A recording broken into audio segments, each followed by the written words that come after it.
So Jamie, welcome, and thank you very much for coming here today. Pleasure to be here. Thank you, everybody. I noticed a lot of other folks here. They didn't expect to be here, so welcome friends from other places. So this is the third time you've come to talk to us, and I have to ask, are we just very lucky to have you, or is there perhaps some latent regret in choosing our competitor on the East Coast for your own business school? So my wife went to Harvard Business School. I went to Harvard Business School. My daughter went to Harvard Business School, and two son-in-laws went to Harvard Business School. But we love Stanford. We like to come out here all the time. When I come out here, I realize why you don't work so hard out here. But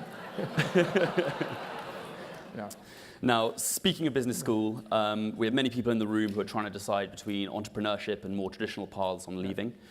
Do you mind talking to the decision you made on leaving Harvard yourself, and if you do the same thing today? So when I had worked at a small, really second-rate consulting company before business school. Back then, they had this thing called deferred admit. So I'd admitted, but I had to work for 2 years, and I thought, I did the consulting thing. You learn a lot. I also learned I didn't want to be a consultant. And I saw a whole bunch of different companies and industries, and including badly run, political, all these various things. So it was actually a very good experience. But when I got to Harvard Business School, I actually worked at Goldman Sachs the summer of '81, and I was headed back to Goldman, Morgan, and Lehman. I was probably going to decide Goldman, and at the last minute, Sandy Weil offered me this job to be his assistant. He had just sold Shearson, which is a brokerage firm with a couple thousand brokers, to American Express. And it looked like it was just too good to see a large corporation from the inside, how it goes. My goal in life was to be part of an organization. It wasn't necessary to be an investment banker or a trader or something like that. So I took the crapshoot. I figured, worst comes to worst, I can go back to Wall Street. So I didn't feel like I was going to lose anything but time. And I'd make the same decision again. Maybe not for the same guy again, but the same decision. Now, Sandy Weil obviously saw something in you at the time. When you meet men and women our age at JPMorgan today, what leadership characteristics are you looking for in them, and how do you identify and bring those people through as the next generation? Right. Well, when you're young, it's hard to say leadership characteristics, but there's just some basic stuff. There are people who know a lot. So there's some people who walk into your office and say, "Yeah, I'd like to know about the strategy of the company," and they didn't bother to read the chairman's letter I wrote, which is like 30 or 40 pages long. There are people who walk in and say, you really should be thinking about doing better digital services, but they didn't look at the ones we do. There are the other people who walk in and they know everything. And so when they have a conversation, they're actually enhancing your life as opposed to the other way around. So, character is a sine qua non.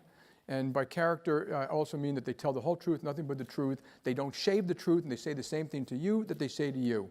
Because the second I see people doing something different than that, you just go on a list to me. I have no interest. I don't have time for that, and I won't have interest in it. So, and people who are good, relate well to people. So, so a variety of things. And I think when we look at financiers, often people concentrate on the competitive leadership characteristics they see there. At the GSB, we have a real focus on the collaborative. How do you see the balance between competitive and collaborative throughout your career? Inside a company? Inside and out. Well, look, I think the things that destroy companies, folks, are bureaucracy and politics. And we had an offsite this summer. I was asking it many times, like, we got to make this simpler. We got to make this better. We got to kill. Our meetings are too long. And we stand behind regulations sometimes. The regulators make us do it. But I said, no, we're going to reimagine all these things the way they should be, not the way they are today. And let's take a crack at killing some of this bureaucracy that's grown up recently. And someone wrote a memo and we all do pre-reads. In my meetings, you don't flip through a chart. It's all pre-reads. I expect you to do your homework, get the analysis, and part it up with people beforehand. So you don't walk in and say, well, I want to do A, B, and C, but I haven't spoken to this person yet. I would say, why do you speak to this person? The meeting is canceled. Go do that first, and then come back with a joint recommendation, or that you disagree, and then we'll talk about specifically why you disagree about something. Anyway, I'd asked about bureaucracy, and the pre-read started by saying bureaucracy is a necessary condition and output of complex businesses operating in complex global environments. It's just not true. Okay, bureaucracy kills. Bureaucracy drives out good people, it drives out innovation. It makes the person in the office next to you a competitor and not a collaborator. And that's a really bad idea inside a company. It's okay to compete with ideas, but it's a really bad idea when you're competing with the person next to you. It creates politics. And if you look at what's killed companies over the years, it was bureaucracy. And if you look at the Fortune 500, and you did a 1950, 1960, 1970, 1980, look at the companies who failed. It was because they were dumb, bureaucratic, backward, and political. And CEOs should never allow that stuff, and yet they do. I mean, it's a normal course they allow it, and you've seen a lot of public companies and boards can create it, by the way, so yeah, absolute collaboration, but collaboration does not mean everyone has to agree. Collaboration does not mean you go along to get along, because that's very often what people mean by it. You know, he's a good guy, and basically just, if you walk into me and say, I'm going to be loyal to you, I would question what that means, because you should be loyal to the institution. You should be loyal to the customers. You can be loyal to the principles for which I stand, but being loyal to me usually means you're going to defend my decision whether or not you agree, and which I just think is a mistake. You're well known for having a very candid and open, forthright style of communication. It's appreciated by Warren Buffett, who says he loves your chairman letters, and we obviously appreciate it here. What was it that led you to develop this style of communication early on? Well, I'm one of those who I don't think I've changed much since I've been 8. And when I got to Harvard Business School, some of the advice I got when I was graduating was, whatever you do, Jamie, don't go into corporate America. You won't survive. And obviously, and by the way, there was truth to that. I was a little too outspoken, and for some corporations, et cetera. And part of it was Warren Buffett. So I read, when I was in high school or college, I actually read his partnership letters. And he would say, I'll speak to you as if you're my smart sister who doesn't know everything I know, so I have to go out of my way to explain it to you. And business is not that complicated, we should be able to explain it. So I always felt exactly the same way. I always felt, as a matter of principle inside a company, if I allow spinning to the public, you are going to spin to me. And think of, earnings, numbers, how great we're doing when we're not. And so I say the same thing to you that I say to my board, that I say to my shareholder, that I say to my employee, that I say to my customer. There is no difference. I might phrase it differently because you're talking to a different group of people and you're trying to explain yourself, but there is no difference. And that clarity, I think, helps a company know what it's trying to accomplish all the time. And when I read annual letters and it's all gobbledygook in the letter, my respect for the company drops a little bit. And then you got to be very specific, because we can all say, well, the customer is the most important thing, and the customer. No, but you know what it should mean? It should mean something specific, like, do you actually read customer complaints? And then do you do something about it? As opposed to, we put the customer first. A lot of people say that, and they don't mean it in any way, shape, or form. They do no actions that would actually support the statement. So this one, I'm afraid I'm going to try and sneak in some more career advice. I think everyone here is aware that tech is extremely sexy right now. What do you think is the opportunity? A little bit less so today. I'll say today. What do you think is the opportunity in a career in finance that some among the audience maybe aren't seeing? So, first of all, one thing about tech has driven, I don't think it's different than it was before, it's driven change throughout all of history. And all various forms of technology, from the actual, from chips to internet, but also, printing, energy, institutions, schools, the churches, the dissemination of morality, and that's what's always changed society.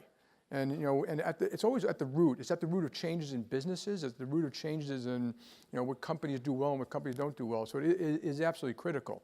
I personally think that Silicon Valley kind of got a free ride with Obama in the White House.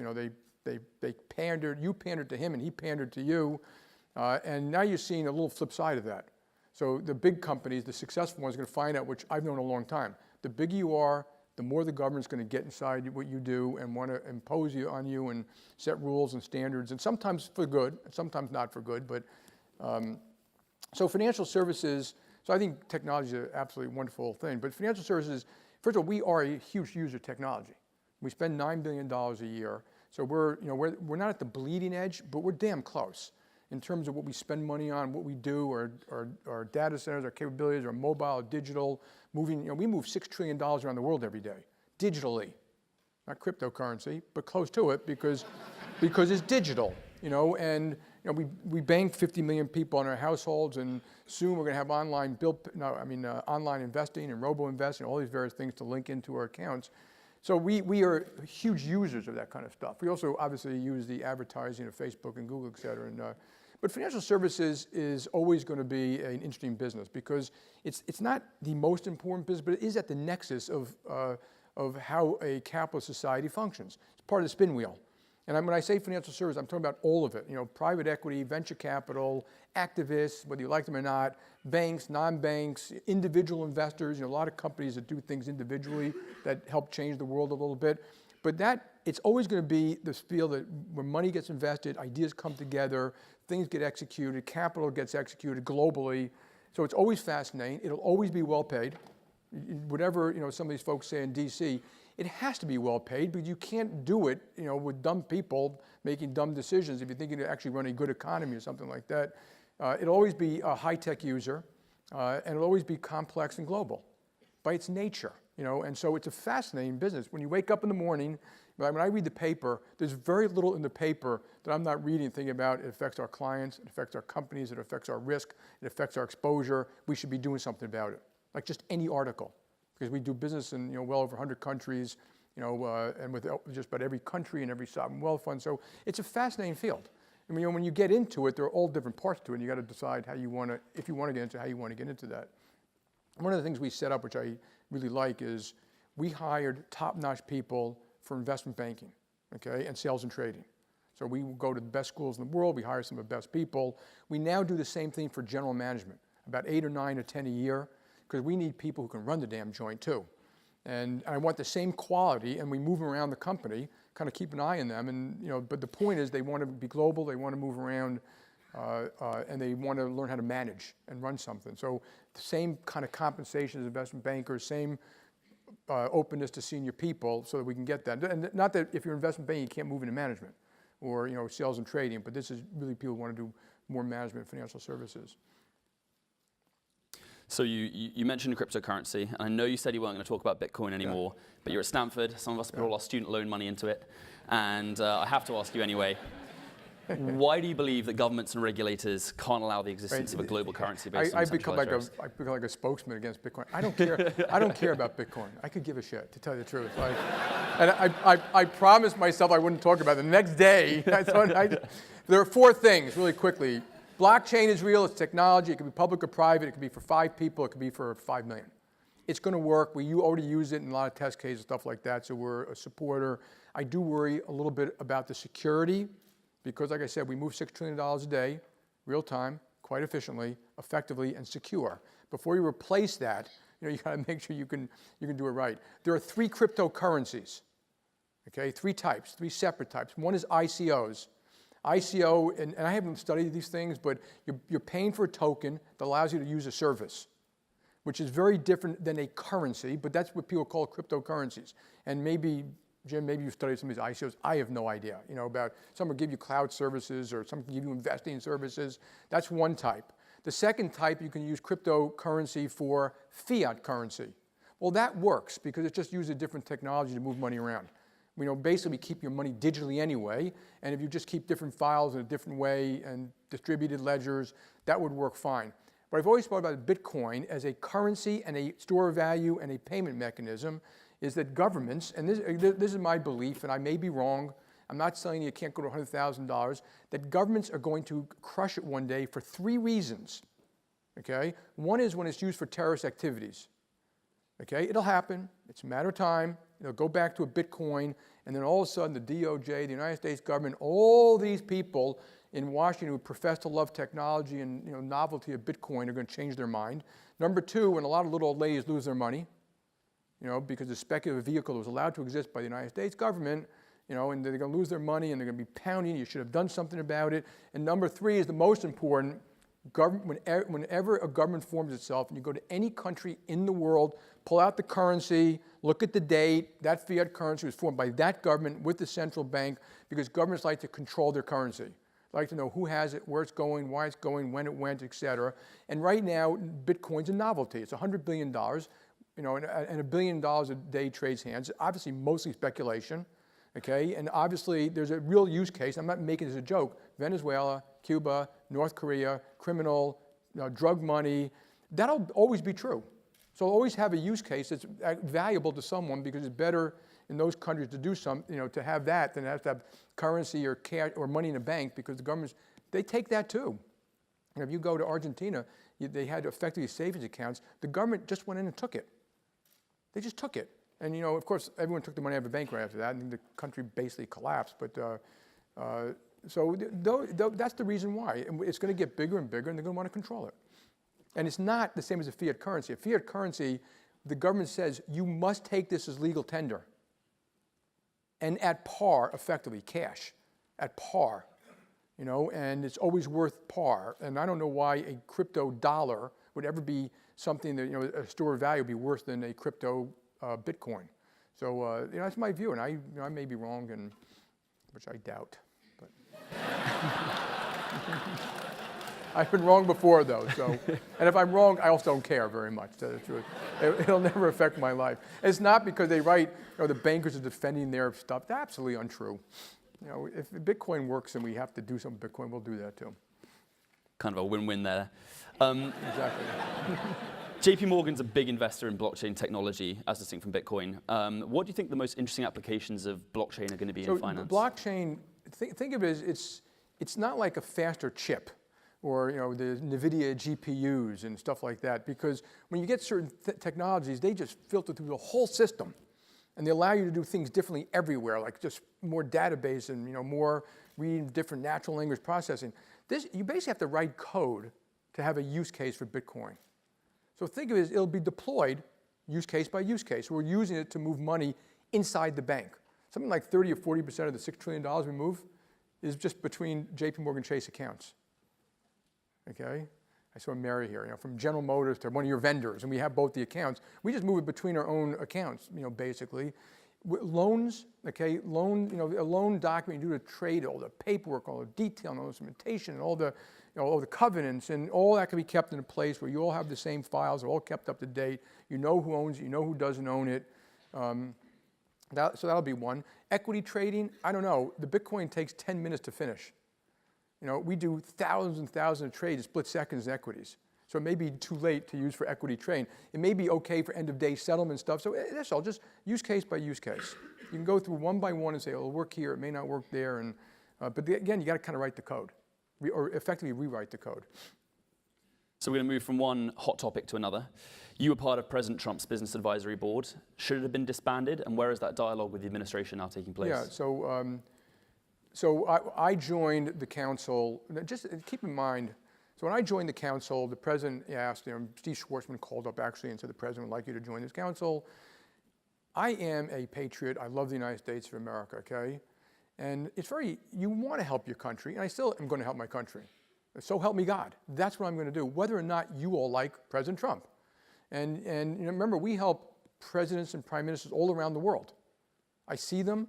We advise them, we give them this, and we want to help the people of that country too. And that is part of your job, is as a bank and as an individual, to try to help make the world a better place. I joined the council. I did get one very long, well-written, elegant, nasty letter from my daughter, like basically saying, how could you, Dad? And my other two daughters were right to the point, ditto. And my wife told me how many of her friends she had to explain it to. Remember, these are all liberal, effete New Yorkers, in my opinion. I said, I'm a patriot. Doesn't mean I agree with everything the man says or the way the man is himself. It's about trying to help the United States of America. The council met twice. So think of these councils. The truth is, they aren't particularly effective. I was at one. I don't know if Mary was at the second meeting. And I think the second was a lot like the first. You talk about the infrastructure, you talk about this, and the president is like, that's ridiculous, we get better at this. All true, but at one point, that work's got to be done in detail in the agencies, okay? Not by a bunch of CEOs sitting around the table, telling you that, it takes too long to build a bridge and this regulation hurts and we need this in capital markets. So the effectiveness comes down over time. And then after, Charlottesville was the last straw, but the negatives were going up. Most of us really believe in diversity, LGBT, DACA programs. We're pro-immigrant. And we certainly wouldn't justify in any way, shape, or form, Nazism or white supremacy or stuff like that. So, we found ourselves having to explain to our own people, by the way, because the press was always calling me up and saying, you should say something. I don't remember the press calling me up and saying I have to go public every time I disagree with something Obama did. So the press really is extremely biased, and they're going to have to do something about it. Not all, they're all biased in their own way. But having to explain it constantly over and over was just a negative. We had a conference call. Steve Schwarzman was the chairman. He ran it. We went alphabetically. Everyone on the conference call said, let's just disband it. There were two who said, don't. Having to see the table is a good thing, et cetera, et cetera. And we disbanded it. Of course, Schwarzman told the president, and the thing that came out was that the president agreed to disband it, which wasn't exactly the case. But everyone in that room is still working with the people they should be working with to help the United States government do proper things. They need help. If you think somehow decisions can be made properly in Washington without the help of business, they won't. And so we're all doing it in our own way, and obviously I deal a lot with Mnuchin and Cohn, and other people deal with their other agencies, et cetera. But it's incumbent upon you to try to help. And just because you don't like a president is a really bad idea. I think we've become far too knee-jerk in our politics, and to me, you should be willing to help. Your name was. Sorry. Yeah, I'm sorry, go ahead. Your name was thrown around a lot as a potential Secretary of the Treasury. That didn't happen. But say you wake up tomorrow as the Secretary, what does tax reform or economic policy look like under Secretary Dimon? Yeah, so I don't want to be Secretary of Treasury, but we have, I tell people this is important. This country has the best hand ever dealt of any country on the planet. And most people don't fully understand it because they never make the list. So I always say, when you have a problem, make a list and go through what really matters. And I'm going to do this quickly. We have all the food, water, and energy we need. We have the Atlantic and the Pacific, which our founding fathers realized how powerful it is to defend this country from wars in Asia, wars in Europe. We have the best military the world's ever seen. That's going to be true for a long period of time. And I say compare this to China, but do it respectfully. China does not have enough food, water, and energy. Okay, and its neighbors happen to be Philippines, Japan, North Korea, South Korea, Indonesia, Vietnam, Pakistan, Afghanistan, India, and Russia. And they've had border skirmishes or wars with like 5 or 6 of those in the last 40 years. They are in a tough part of the world. So those leadership there, they're saying, God, we need food. We need access to certain commodities. We have to have an army just to protect ourselves from the billions of people that surround them that aren't necessarily that happy with them. So the United States also has, and I got out of business school, I talking about Japan, and then it was BRICS, Brazil, Russia, India, China, and then it was Mexico, Mexico, Indonesia, South Africa, Turkey, but none of them have what I'm about to say. The universities we do, the rule of law like we do, low corruption like we do, the widest, deepest, most transparent financial markets the world's ever seen, public and private. Again, I'm not talking about banks here, okay? And hugely vibrant businesses, small to large, and innovation like the world's never seen. And I'm not talking about just Silicon Valley. I'm talking about you go to any company in America, and believe me, they're getting productivity up 2% somewhere. Okay, and now does Brazil have that? India, China? Okay, does most European countries have that whole list? Does Mexico have it? So people don't. That's the best hand. But something went wrong, and I do think we left behind a huge segment of society. 10 million people left the workforce, which I think they're starting to come back in. 20 million people are felons, of which a large amount shouldn't be felons. And I tell people, if you were all caught doing some of the shit you did, you'd be a felon too. And you can't get a job after that. Or at least, most companies, you're not going to get a job at JPMorgan by law for most of the jobs we by regulatory rules and requirements, okay? We have the opioid crisis. There are some, I think we blame trade and immigration and technology, but that's not really the reason. But we have some of these Rust Belt towns we left behind. Our inner city school kids, 50% don't graduate, okay? And most of you didn't go to inner city school, but 50% don't graduate. They're mostly poor, they're mostly minorities in this land of opportunity. There are 6 million open jobs today, good jobs, that you can get out of high school: welding, construction, electrical, coding, automotive. There are automotive jobs everywhere, aviation, and we're not training the kids. And so that's why, and that's also why I took on the chairman of the Business Roundtable. So the question I always have is, how do you fix that stuff? And in reality, I think the fix is actually known. I think the hard part is getting it through Congress. But competitive tax reform has to be done. It shocks me that my Democratic friends, they say, are you going to change wages on day one of the corporate tax reform? That's their measure. What happened last time? That's their measure. The measure you should have is the counterfactual. Had you had competitive tax system 10 years ago, there would have probably been $3 trillion retained here. Companies and capital. 5,000 companies have been bought by foreign companies because it's advantageous for them to own an American company now. So while our government dawdled on these inversions, 5,000 companies were acquired by foreign companies net. There's a study that came out by E&Y that would have been retained here. Think of corporate headquarters. And we damaged ourselves, and it's permanent. and that $4 trillion overseas, and it's $4 trillion. Some has been reinvested in hard equipment and plant and companies, but there's still $2.5 trillion in cash. That's why it's there. It's not because these companies are immoral, it's because it's so much more advantageous to do stuff over there. Microsoft built a research center in Vancouver because they can't hire the same kids in Seattle because of our immigration laws. And so, these things have held back America, and I am absolutely convinced, and it's hard to prove it because you can't put in a model, we're going to 2% in spite of the dumb things government's done for 10 years. And had we done the right things around competitive taxes, infrastructure, education, we'd be growing at 3% or more. This recovery, the growth is half of a normal recovery. A small business formation, we're down net millions of small companies that normally would have been formed, and the reason is lack of access to credit, regulations. And again, I can't prove it. I'm trying. We're using big data every now and try to get some of the stuff looking backwards. And that's the part of the agenda of the Trump administration is the right stuff. Infrastructure, education, competitive tax reform, proper regulation. And I just say proper as opposed to less or more. They massively overdid it.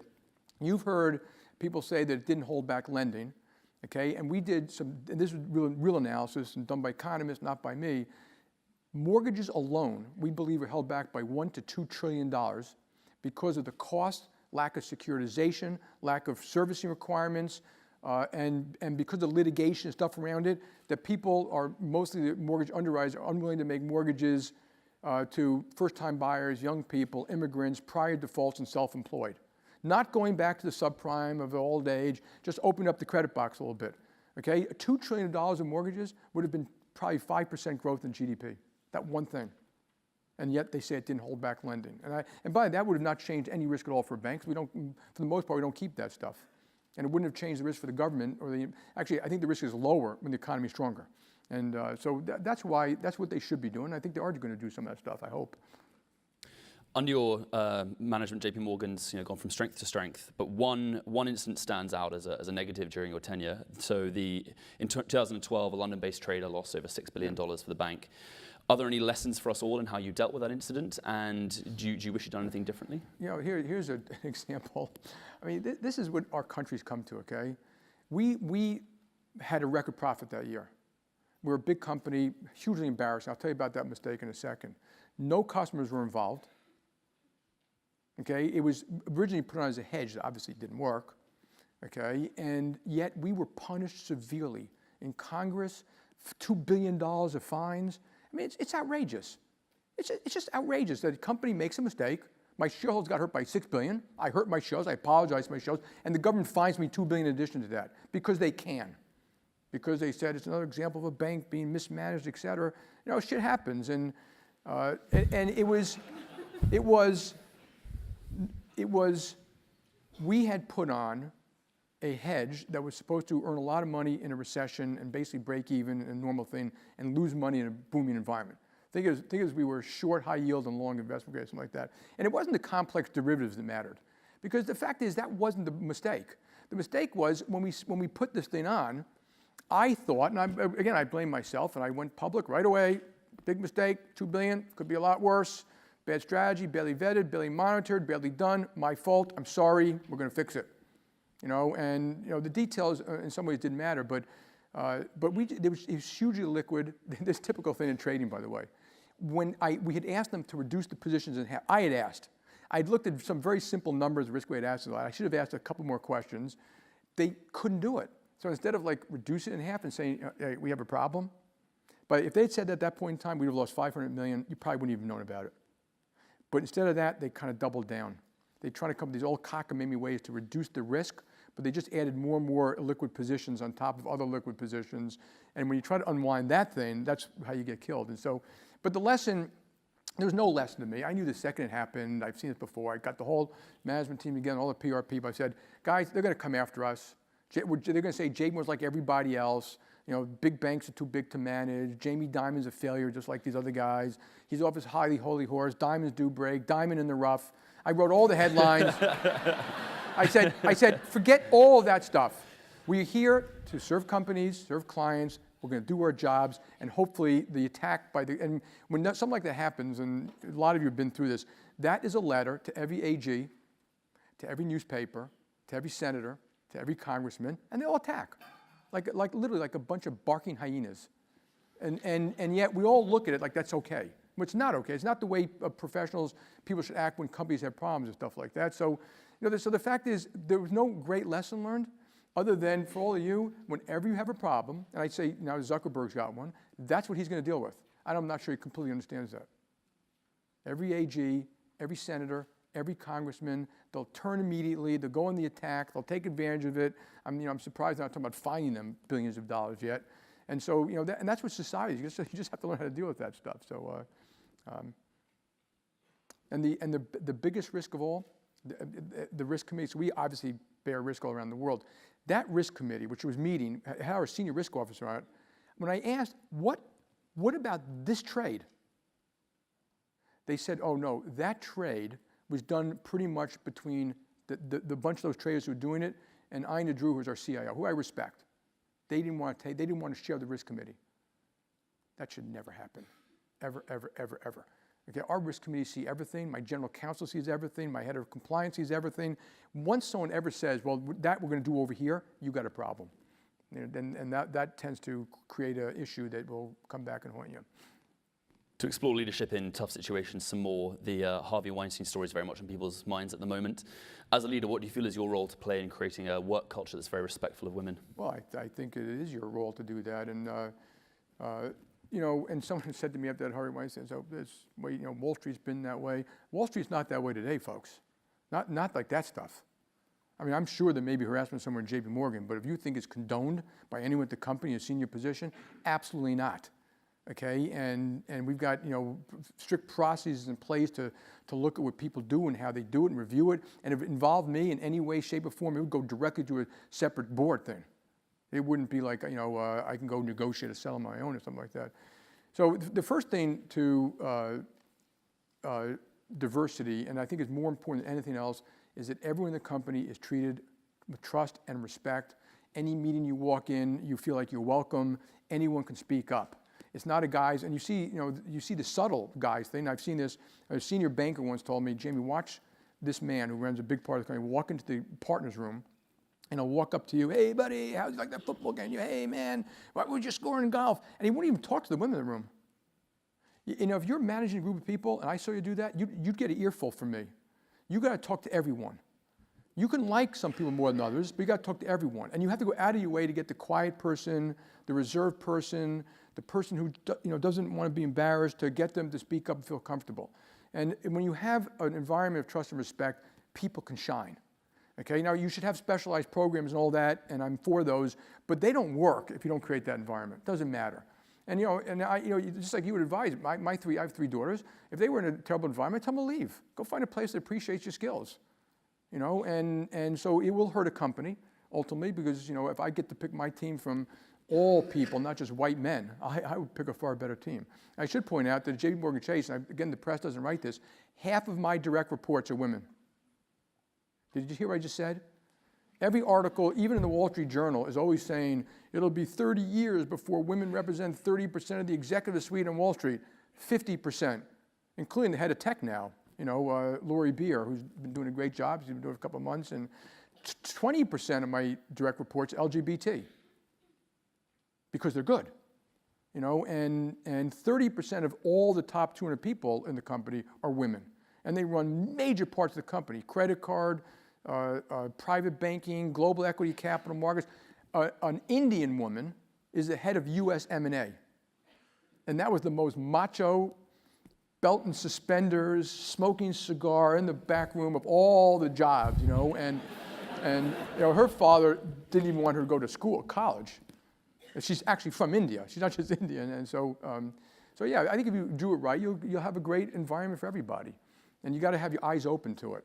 What I always worry about is we have 5,000 branches, and I just always know that in that branch, that guy or woman, but mostly a guy, can be a bully and get away with it because we can't see it, and no matter what we say, the people in that branch feel they need their job, and they put up with it. Like another one you shouldn't allow, and I'm sure you've been to companies, you should never allow, and it came to my attention, you are not allowed to have a golf event and invite the men in the division and not the women. It's just not allowed. I mean, my first inclination would be to fire someone on the spot if I heard about that. Like and don't have golf. Do something different, and go out of your way to make everyone feel accepted, and you'll build a great company. One question we often ask female CEOs here is how they manage work-life balance. We rarely ask male CEOs, but I've heard a story that you once threatened to quit your first job because a partner forced you to work over the weekend unnecessarily. We're not suggesting that JPMorgan investment banking analysts stop doing the same, but do you have any tips for us on structuring our time, balancing demands made of us versus our own priorities? When I was an analyst at this consulting company, this consultant had said, you got to do this work. I need it Monday morning, 9 o'clock. He gave it the assignment on Friday, which is what all the people in Wall Street complain about. The kids are right. The MDs, they come in, partners, and they're not thinking about it until Friday. And then Friday, they say, I need this, I need it Monday, which means you got to work all weekend. And most of the time, you could have gotten the assignment on Tuesday. And so we've actually tried to institute some policies like you can't give people assignments on Friday basically anymore unless it's approved by someone senior. But I worked all weekend, and then I show up at 9 o'clock, and I was in the library basically doing research and stuff like that, and he wasn't there. And he called in at 12 o'clock or 1 o'clock. He said, Robin, I worked all weekend. You said 9 o'clock. It was critical. He said, I didn't really need it until tomorrow. I just want to make sure you got it done. To which I was like, and I told him, I'll never work for you again. No, but this is not advice. Okay? My advice would be a temper is not a good thing. But and they said, well, if you can't tell the consulting firm who you're going to work for. I said, yes, I can, because they can fire me. I was quite serious. I never worked for the person again. And I think that was a bully thing, that was my instinct. That was just bullying me, and it was completely unnecessary. And he knew me well enough to know that I was going to get done what I told him I'd get done and stuff like that. You can have work-life balance. I tell people at JPMorgan Chase, it is your job to take care of your mind, your body, your spirit, your soul, your friends, your family, your health. Your job. It's not our job. So I think there's a little bit of misunderstanding that some of the companies, now we should do everything we can to help you. And I tell people, we give you medical, shrinks, Pilates, massages. I mean, we really do try to take care of our people. But I can't make up for you not doing those other things, and you really have to do it yourself. Most people don't work very smart. So first off, work smart. Now, I deal with emails and phone calls generally once. Okay? I have 3 types of reading. Very fast, very slow. The very slow is the complex. I really need to think about it. The very fast might be a magazine. I just want to see if they're interested in there or something like that. And people don't run their lives efficiently. And I'm sure you've seen, even in school here, the people are frenzied. They're always frenzied. They're late. They can't get back. I'm sorry I didn't get back to you. I couldn't get this done. I got my cases. I couldn't do this. If you're frenzied, it's you. It's not the school. It's not the job. It's you, because a lot of us aren't frenzied. I'm never late, almost never late. I'm not frenzied. I have a nice follow-up list. I know exactly what people are doing. I schedule time, for myself for exercise and for, making my phone calls. And if I didn't do it this morning, I would feel harried if I wasn't all caught up, So work really smart. Learn how to work smart. And then impart your life. I think it's really difficult when you have children. That does burn the candle at both ends. My advice to men is you better drop watching every football game and playing golf on both Saturday and Sunday. Do something with your kids. And if you don't, it's neglect. Okay, you call it whatever you want, but it's neglect. I have a lot of friends who complain about they have enough family time, but they go play golf on Saturday and Sunday. I'm playing golf on Saturday and Sunday means you wake up at 7 or 8, you go play golf for 3 hours, you have lunch, usually Bloody Mary, you go home and take a nap. Okay, and then you go to dinner with friends. You should have done something with your family. And so you can do it. And if you're a woman, I think it's even harder. And I think there's some jobs that are really conducive to helping you, and some aren't. And you got to think that through a little bit. And one of the greatest speeches I ever saw a woman give was, you can have it all, you just can't have it all at the same time. And just be a little thoughtful how you manage your life. And that could be a man who's got to stay home to take care of kids or sick parents or something like that. And so it's a long race, and you can pretty much do it all. But you got to make sure you save time for yourself to do those things. And even the toughest job, you can do that. Jamie, in 2014, you continued to actively lead JPMorgan despite battling and defeating throat cancer. Many people were incredibly impressed by your decision to stay at the helm of the company during that time. What continues to motivate you under those circumstances? Well, yeah, remember, it's not up to me to stay at the helm of the company. And you're never quite over with cancer either. So, at first I had to go public with it. It wasn't my preference, but I couldn't be seen walking in and out of Sloan Kettering, and of course I was going to lose weight, and I didn't lose my hair, but I could have, and all that. And So I just went completely clean. I did go to work like almost every day, but that does not mean I worked every day. I mean, I was taking 4 or 5 naps. I lost like 40 pounds. And I didn't want to get close to anyone because your immune system is virtually gone, so I didn't want to even get a cold at that point. But people say, why do you do it? So I was sitting home, and I go get my treatment every morning, radiation, and I go home. I would try to exercise. I went from running 5 miles to walking 5 to like literally walking for a minute, going on the floor because I was going to pass out, walking a minute. But it made me feel better. I spent the same amount in the gym. And then I'd go, but if I stayed at home, you know what I was doing? I couldn't read. I thought I could read 8 hours a day. I just couldn't do it. But I was staying home. I was watching ISIS and Ebola. and when I go to the office, I'm surrounded by friends and interesting things, and it gets your mind. I had some meetings, and so it just was better for me. And the board was fully briefed the whole time, and I have an unbelievable management team, and they were great, and my family is great, and so it was in some ways a heartwarming experience, other than the fact that it's terrifying. Jimmy, thank you so much. I think now we'll turn it over to the audience for Q&A.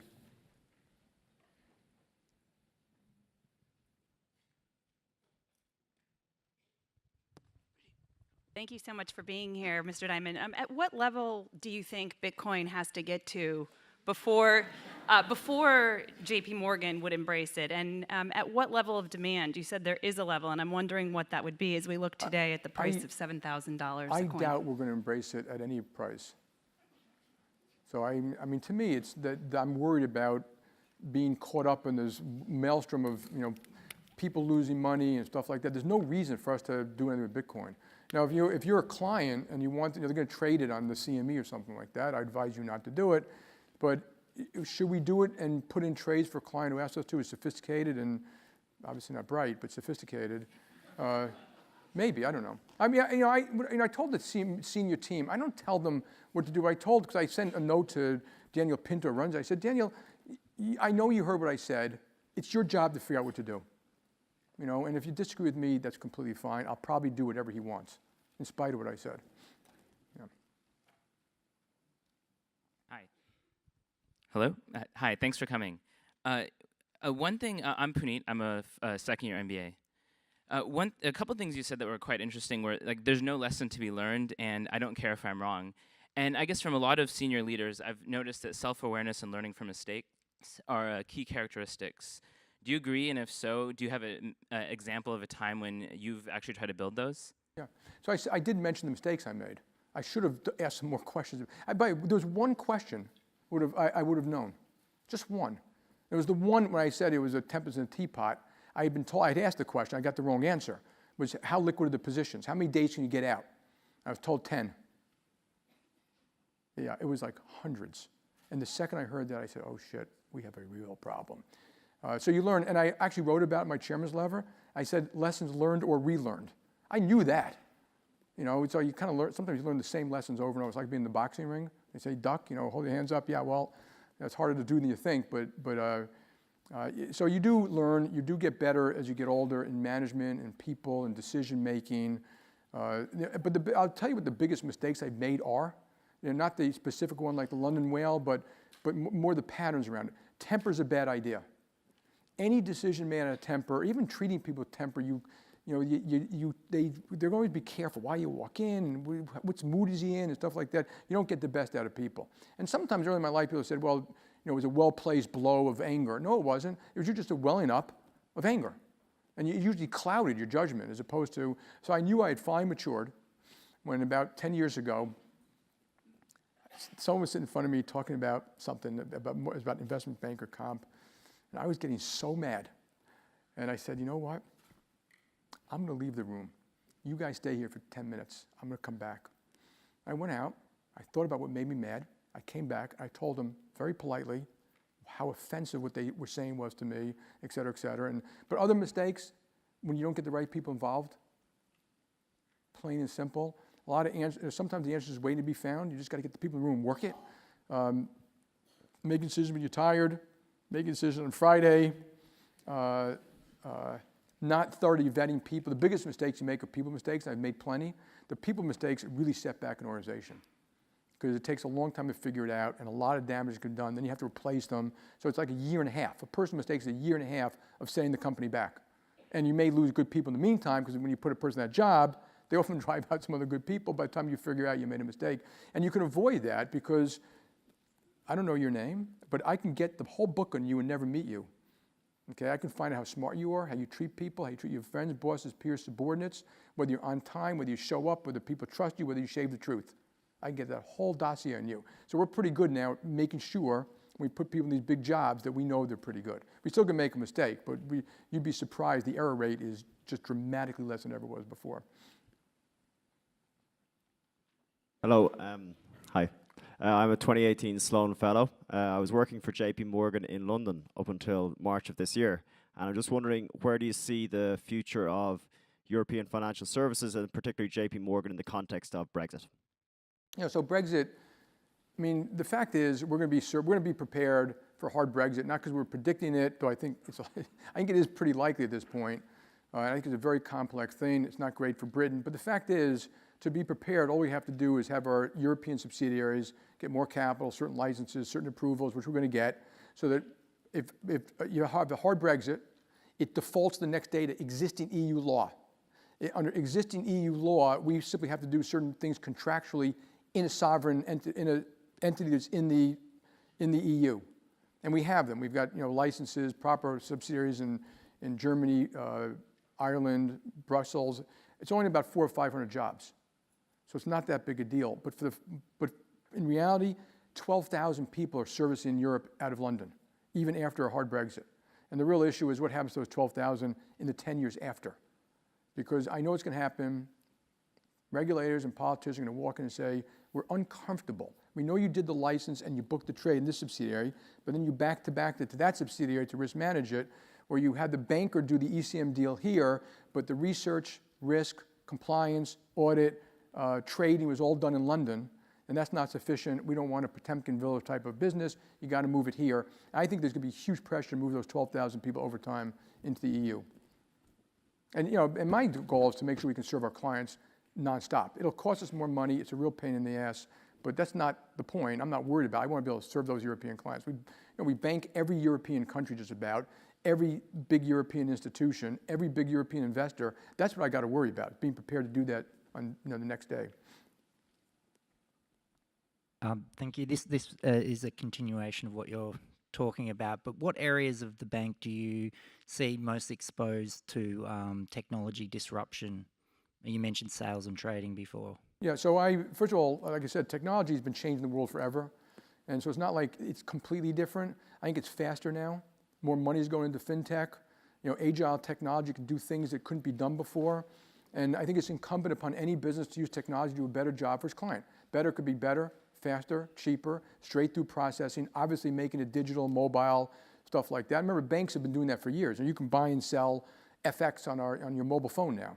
And when some trader did a $400 million trade, and I said, oh God, $400 million on a mobile phone. I said, we got to put breathalyzers on those phones.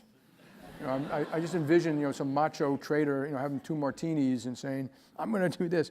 And you know what? When I mentioned that to the risk people, they said, we do have that. And we can actually put that in so that you can't do a trade without going to a breathalyzer or something like that. Anyway, so I think in some ways, always look at a business from the standpoint of the client. So forget JPMorgan. So on a lot of the things that clients need, they're still going to need. In fact, those needs are going to grow over time. Okay, ECM will still be there, DCM will be still there, hedging FX and hedging interest rates will still be there, M&A advice will still be there, but we have to use technology to do things better, faster, quicker, like everybody else, and straight through and all that kind of stuff. So, but if you ask me the thing that's going to be most disrupted, it's going to be payments. There are payment systems which are antiquated, the ACH system is terrible, but we just put out a P2P. You all use Venmo? We just put out P2P Zelle. It's real time, bank to bank. It's safer, it's better, it's real time. It's not social yet. I don't possibly understand why you'd want to share all that stuff with your friends, but it could be that. It could be in wholesale payments. But you can go on screens now, move money around the world, convert to different currencies, and so we're doing it. But if you ask me, that's where most of the disruption is going to take place. I mean, we've invested in 100 fintech companies, and we're willing to compete, build, buy, whatever it is. And just to give you an example, we're going to have online trading and robo-investing for our clients. It's in beta today. I'm not sure I'm going to roll it out. We're going to roll it out and test price and all that stuff like that.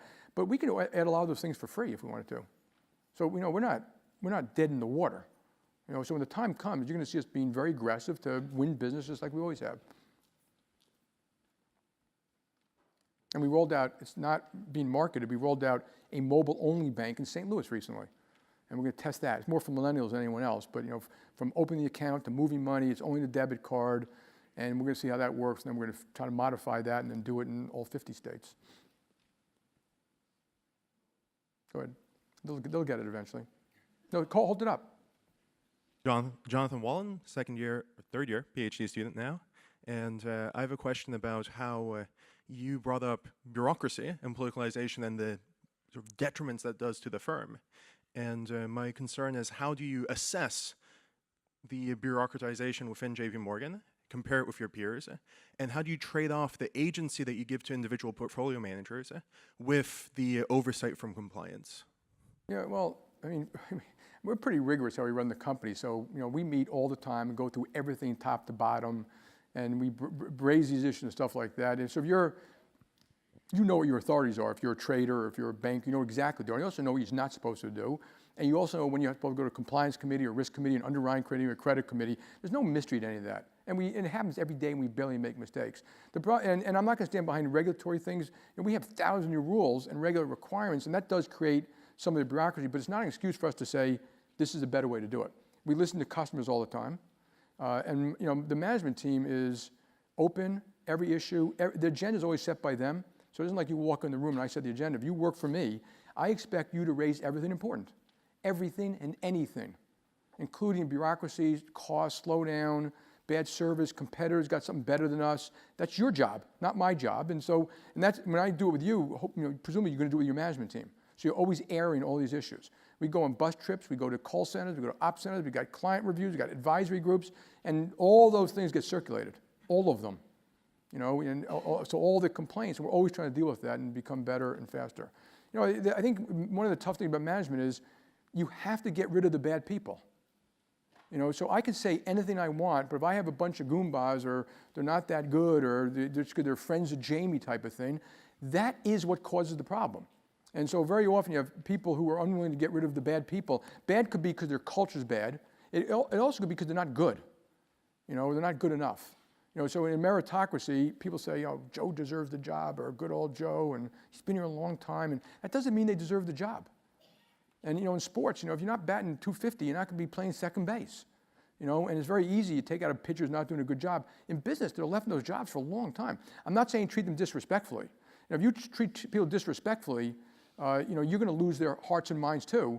So it's got to be a very respectful. We're going to make a change for the following reasons. But if you're going to run a real meritocracy, you've got to make sure you really do it.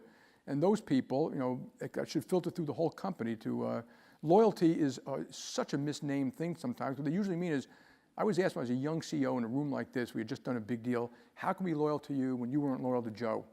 He's been around, he trained a lot of people in the room, and you just demoted him. And I couldn't answer the question, and I called the person the next day, and I answer every question eventually, by the way, but I called him the next day and said, I thought about it, and you got it backwards. If I was loyal to Joe and kept him in the job, and most people thought he just wasn't doing a good job anymore, who am I being disloyal to? Everybody else and the customer. And so it's a hard thing to do, and that's the hardest thing to do in management, right there. And a lot of you will fail doing it because the other thing that happens in management, you're owned by the staff down the hall. And they I'll take care of it. Don't worry about it, take care of it. Basically, that becomes a club. And they're not taking care of it for the company, the clients, they're taking care of it generally for themselves. And so you have to be very, very careful in management about why you're doing what you're doing, and who gets to speak up, and who's in the room, and things like that. We've got time for one more question. So I worked for JPMorgan Chase back in 2012, part of the team that redesigned the Chase.com. So I do know Chase is always more towards the technically advanced company, and this question is more toward the tech side. It's what is the stand of banking community in AI, like artificial intelligence? AI is going to take over automation stuffs, and what does banking community thinks about it? Well, I don't care what the banking community thinks. I'll tell you what I think. Big data, AI, machine learning, chat boxes, robots, they're all real. We have thousands of data scientists and PhDs and and not just coding. You know, we spend $9 billion a year in technology, $700 million a year in cyber, probably $1 billion a year now in just some of the stuff just uniquely devoted to that. And it's real. It's an amazing thing that you can do. You can do today in a split second. So we used to, when you swipe that credit card, you know, it goes through hundreds, maybe 1,000 algorithms to test for fraud, where you did it, how you did it, what time. We do the same thing for big payments. So if you run a company, a small business, large company, like what happened to the Federal Reserve never would happen to us. You know, payments at the wrong time, different type, different entry. We're actually monitoring your systems all the time. And we see anything wrong, we're calling you up and stuff like that. So it's real. The hardest part about it isn't understanding it or knowing the technology, it's getting the people in the company to understand the power of it. So when we first started big data, big data machine learning, we put it up at the central for standards, and you know, we use Hadoop, but to make sure that you don't end up with 84 different platforms and stuff like that out of control. And machine learning has another problem with regulation that I won't go through. But we put it at the top, and we had to say to you, hey, you do prospecting? How do you do it? Why do you do it? We made prospecting 10 times more efficient than the commercial bank. 10 times. Don't think that, okay, the cost is lower. You know, instead of $30,000 or $3,000, it also means we could put 2 more bankers in Grand Rapids. I mean, it's a huge benefit to the company, and be immediately productive as opposed to take 3 years to build it up. And then once we did that, we now have it in every division. And so every division has a big data, AI, machine learning thing. And we ask every manager, come back and give us the use cases you think are the best for you. And so we're trying to, and by the demand is going up like this, but it's one of the areas you want the demand. You know, you want to spend more money. Obviously, you want to spend it wisely, but we push people. So in technology, I always do that. You can't ever say to me you didn't do it because of the budget or you couldn't afford it. It's not allowed. You have to put it in, you know, budget is only a reflection of 12 months of a plan. I tell you have to put in that plan everything you need to do.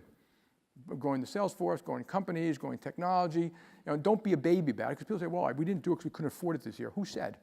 We could afford anything we want. We spend $58 billion a year.